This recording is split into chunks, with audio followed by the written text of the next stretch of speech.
कविता दाना लेके आती हूँ, यहीं रहना, कहीं जाना मत। ठीक है माँ। नोनी चिड़िया दाना लेने जाती है, तभी वो क्या देखती है, हीरा और तोता लड़ रहे थे। वो उनके पास जाती है और पूछती है, हीरा, तोता, तुम क्यों लड़ रहे हो? नोनी, मैंने इसे बताया कि मैं चाय की दुकान खोलूंगा, लेकिन ये खोल के बैठ गया। जो मैं करने वाला था अब ये करने लगा। अब बताओ, ये भी कोई बात है? तुमने चाय की दुकान कब खोलने के लिए कहा था? 2 महीने पहले। अब 2 महीने से जब दुकान ही नहीं खोली तो मैं क्या करता?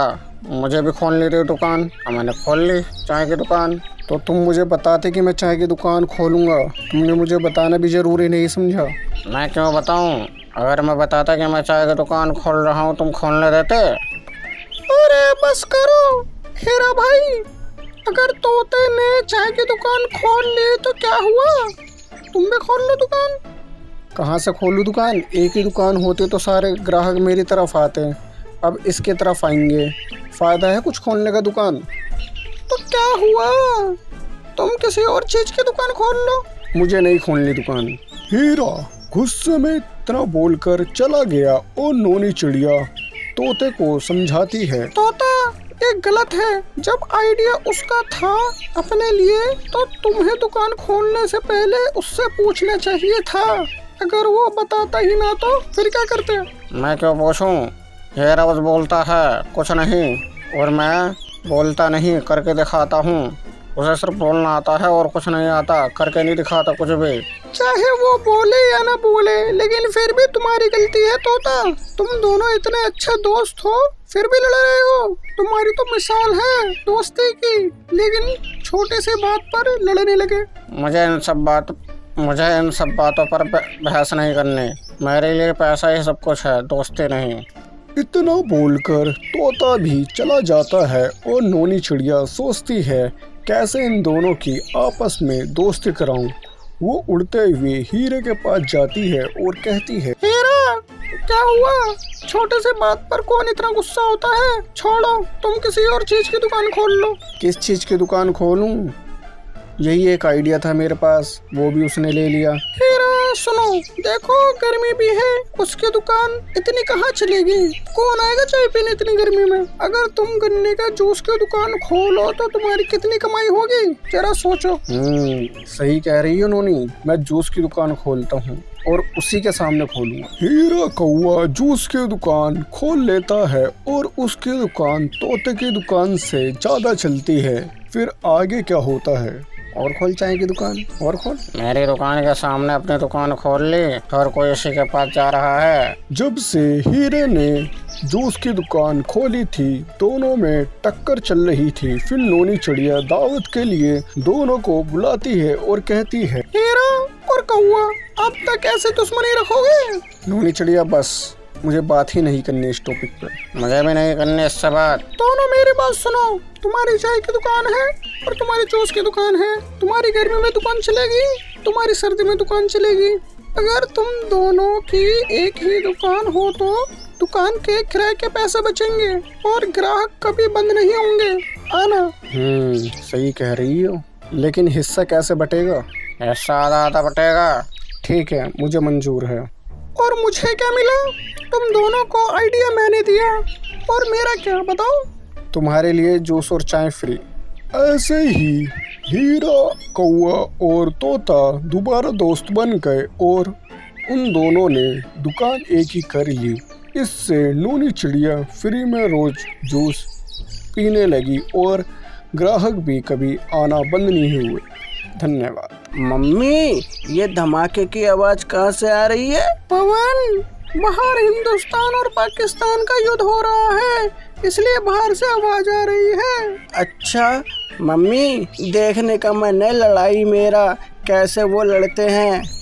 जाओ, वैसे भी हम हिंदुस्तान एक एक पाकिस्तान वालों पर भारी है। जाओ, और छोटी हीरी भी होगी वहाँ, उसे घर भेज देना। छोटी हीरी वो वहाँ कैसे होगी मम्मी? बेटा, वो छोटी हीरी है, उसे वीडियो बनाने का भी तो शौक है। उसे उससे अच्छी जगह कहाँ मिल सकती है, इसलिए वो वहीं मिलेगी, देखना तुम जाके। पवन बॉर्डर पर चला जाता है।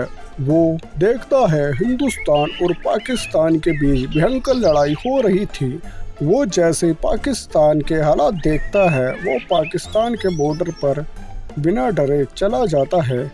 तभी वहाँ फौजी मिलता है तो क्या कहता है? कहाँ जा रहे हो? अंकल, मैं लड़ाई देखने आया था और अपनी बहन छोटी हीरी को ढूंढने भी आया था। छोटे हेरे पाकिस्तान गई है उन सबकी वीडियो बनाने लास्ट बार। अंकल, क्या उसे डर नहीं लगा? वहाँ तो गोलियां चल रही होंगी बहुत सारी। जब हम यहाँ हैं, हमारे होते हुए उसे गोली कैसे और कौन मार सकता है? हम हिंदुस्तानी हैं, हिंदुस्तानी। वैसे अंकल, ये लड़ाई जो हो रही है, क्यों हो रही है ये? पाकिस्तानी का हुए, रुक जाए भी बच्चा, बात कर लूँ वरना एक ही बारी में सबको उड़ा दूंगा। इन्होंने धर्म पूछकर हम हिंदुस्तानी बेगुनाह को मारा था, अब हम धर्म बताकर इन्हें मारेंगे। जाओ तुम अपनी बहन के पास जाओ, कोई पूछे तो बताना हम हिंदुस्तानी हैं, हिंदुस्तानी। ठीक है अंकल।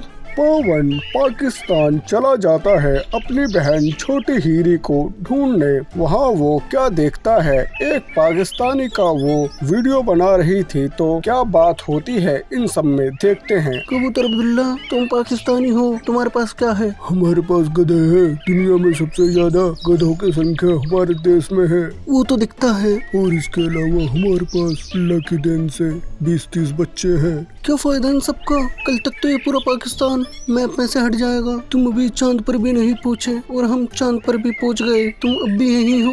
कौन कहता है हम चांद पर नहीं पहुँचे? हम डेली चांद देखते हैं। वो कैसे? हमारी आवाम कहती है चांद पर पानी नहीं है तो यहाँ भी नहीं है, चांद पर लाइट नहीं है तो यहाँ भी नहीं है। तो बताओ हम चांद पर हैं या नहीं?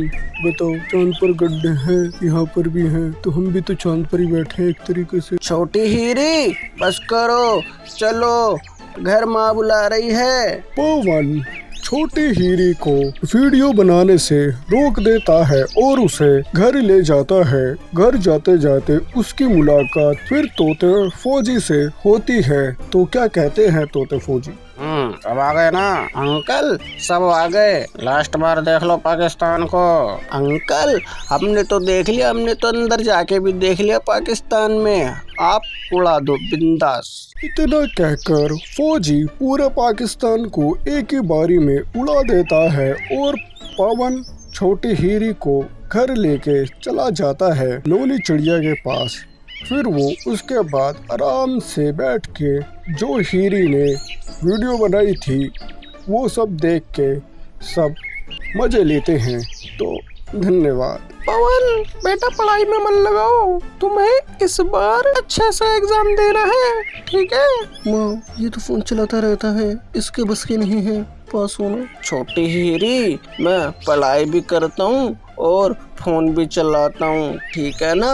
अब जब तक तुम्हारे एग्जाम खत्म नहीं हो जाते और अच्छे से नंबर नहीं लाते, तब तक तुम्हें फोन नहीं मिलेगा, समझे? मम्मी, ये तो कोई बात नहीं हुई। यही बात है, पढ़ाई पर ध्यान दो, फिर तुम्हारे पापा से कहकर तुम दोनों को फोन दिलाऊंगी, अगर अच्छे नंबर लाए तो, समझे?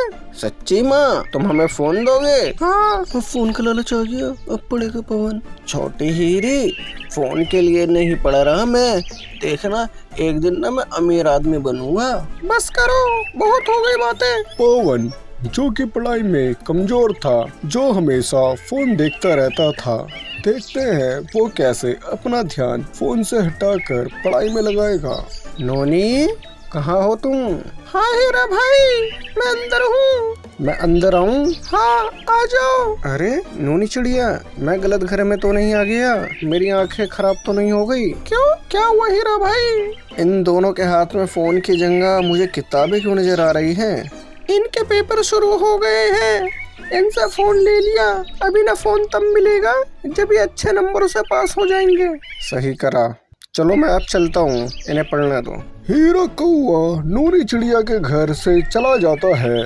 उसके बाद वो अपने बेटे मोंटो को भी पढ़ने के लिए कहता है, जिससे कि वो अच्छे नंबर से पास हो सके अगले दिन वो पेपर देने के लिए जा रहे होते हैं तो नोनी चिड़िया क्या कहती है? बेटा मीठी दही खा के जाओ, पेपर अच्छा होगा। ठीक है माँ। माँ दही तो अच्छी है। नोनी अपना बच्चों को लेकर काफी चिंता में थी। वो कहते हैं बच्चे अगर अच्छे काम के लिए जाए तो उनके बच्चों को कम और उनके माँ बाप को काफी चिंता होती है। उधर पवन और छोटी हीरी पेपर दे रहे होते हैं तो आगे, अरे ये पेपर तो कितना आसान है, ये सब मैंने याद कर लिया था। जल्दी से पेपर कर लो, फिर माँ मुझे फोन देगी। वैसे भी पेपर काफी आसान है। अरे ये पेपर कितना मुश्किल है, इनमें से मुझे कुछ नहीं आता। अब मैं चीटिंग भी नहीं कर सकता, मैं कैसे पेपर करूं? पेपर खत्म होते ही वो घर जाते हैं। नोनी चिड़िया क्या कहती है? अरे तुम दोनों आ गए? हाँ माँ। पेपर कैसा था तुम दोनों का? माँ सही था, सारे पेपर करके आ गई मैं तो। पवन तुम बताओ तुम्हारा कैसा पेपर गया? माँ आसान था, मैंने भी कर लिया सारा पेपर। बच्चों बस भगवान से दुआ करूंगी कि मेरे बच्चों के अच्छे नंबर आए और अच्छे नंबर से पास हो जाए। मिंटो बेटा पेपर कैसा गया? पापा पेपर मेरा अच्छा गया। मुझे पता है तुम्हारा पेपर अच्छा ही होगा। हीरे को क्या पता था कि उसका पेपर कैसा गया, उसने तो बस झूठ बोल दिया। कुछ दिन बीत जाते हैं, पेपर का रिजल्ट आता है। इधर नोनी चिड़िया फोन में चेक करती है और उधर हीरा कौवा देखता है क्या रिजल्ट आया है। सबसे पहले छोटी हीरी का रिजल्ट चेक करूंगी। हे भगवान मैंने अच्छी मेहनत करी है, मेरे अच्छे नंबर हो। छोटी हीरी तुम पास हो गई, वो भी अच्छे नंबर से। 100 में से 90 आए हैं तुम्हारे। अब देखो तुम्हारा। माँ मैं संटे लेके आऊँ? किस लिए? अगर ये फेल हो गया तो संटे का इस्तेमाल तो कर लोगे आप। तुम बहन हो मेरी या दुश्मन? पवन मैं मजाक कर रही हूँ, ठीक है ना? तुम्हारा रिजल्ट देखती हूँ क्या आया है। अरे ये क्या हो गया मेरी आंखों को? क्या हुआ? मैं लेके आऊँ मम्मी संटे? संटे का इस्तेमाल सोच रही तुम्हारे लिए करूँ? तुमसे ज्यादा नंबर लेकर आया है पवन, 100 में से 95। क्या सच में? हाँ ये है पवन का कमाल। उधर हीरा कौवा मिंटू का रिजल्ट चेक करता है तो देखता है कि वो 35 नंबर से पास हुआ है। मिंटू मैंने तुम पे इतना भरोसा करा और तुम ये नंबर लेके आए हो। पापा मुझे माफ कर दो पापा, अगली बार से मैं अच्छा नंबर लाऊंगा पापा। अगर हीरा भी मिंटू से फोन ले लेता और पेपर के बाद देता तो हो सकता था कि उसके नंबर भी अच्छे आए जैसे कि नोनी चिड़िया के बच्चों के आए हैं। तो यही कहते हैं जब एग्ज़ाम शुरू हो तो बच्चों को कभी फ़ोन नहीं देना चाहिए। तो आज की स्टोरी यहीं तक, धन्यवाद। पवन छोटी हीरी उठो बेटा, सुबह हो गई, सूरज सर पर आ गया। मम्मी थोड़ी देर और सोने दो ना, कल मैं बहुत थक गया, अब मुझे सोना है। और मम्मी क्या हम आज घूमने चलेंगे कल की तरह? हाँ हाँ चलेंगे। ये हीर कौवे के घर से इतनी आवाज क्यों आ रही है? लगता है कुछ परेशानी में है। नोनी चिड़िया क्या हाल है? आपसे एक जरूरी बात करनी है। अरे तोता भैया आइए आइए, क्या बात है? वो हीरा कौवा बहुत परेशान है, उसके बेटे मिंटू का जन्मदिन है कल, लेकिन उसके पास कुछ भी नहीं मनाने को। क्या मिंटू का बर्थडे है कल? वो तो हम दोनों का बहुत अच्छा दोस्त है। मैंने लिए थे उसके पंखों वाला कार्ड भी बनाया है, लेकिन अगर केक ही नहीं होगा तो पार्टी कैसे? हम सब मिंटू का जन्मदिन मिलके बनाएंगे, सब मिलकर कुछ ना कुछ करेंगे, यही तो असली दोस्ती है। मिंटू बेटा इस बार शायद हम तुम्हारा जन्मदिन नहीं मना पाएंगे, मुझे माफ कर दो। इस बार मेरे पास पैसे नहीं तुम्हारा जन्मदिन मनाने को। पापा कोई बात नहीं, मुझे तो बस आप चाहिए और आपने पूछा उतना ही काफी है पापा। इतने में नोनी चिड़िया पवन और छोटी हीरी के साथ हीरा कौवा के घर पहुंचती है और कहती है, हीरा भाई हम सब ने सुन लिया, आप चिंता मत करिए, हम सब मिलके मिंटू का जन्मदिन मनाएंगे। सच में? लेकिन मैं क्या दूंगा, मेरे पास कुछ नहीं देने को। इतने में तोता वहाँ पहुँचता है और कहता है, हीरा भाई आप कुछ मत करिए, आप बस हमारी मदद करिए, बस और कुछ नहीं। मैं और तोता अंकल फल लाएंगे। मैं मिंटू के जन्मदिन की तैयारी करूंगी, पंखों वाला कमरा सजाऊंगी, उसके लिए सच में आप सब मेरे लिए कर रहे हो ये सब? आप कितने अच्छे हो। मम्मी ये पंख कैसा है, देखना जरा। बहुत सुंदर है छोटे हीरे, तुम तो एकदम कलाकार निकली। मम्मी मैं फल लेके आया हूँ और ये लीची तो मिंटू को बहुत पसंद है। और मैं मिंटू के लिए मीठे बेल लाया हूँ। ये सब आप मेरे लिए लाए हो? बेटा सब अपने बच्चे के लिए बहुत कुछ करते हैं, लेकिन मैं तुम्हारे लिए गिफ्ट नहीं ला पाया। लेकिन मैं आज वादा करता हूँ कि अगली बार तुम्हारा जन्मदिन मैं खूब धूमधाम से मनाऊंगा और सबको बुलाऊंगा। चलो केक काटे मिंटू।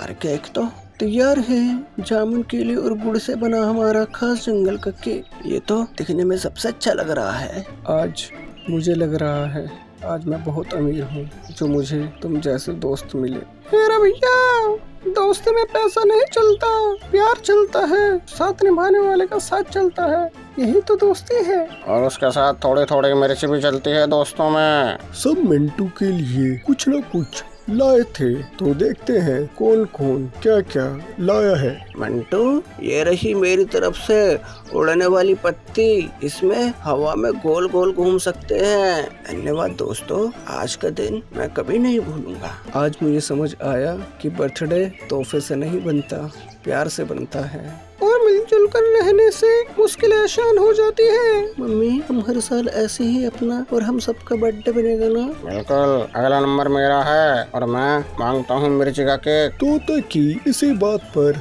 सब हंसते हैं। सच्चा जन्मदिन वही होता है जहाँ साथ, सहयोग और स्नेह होता है। दोस्ती ही सबसे बड़ा उपहार है।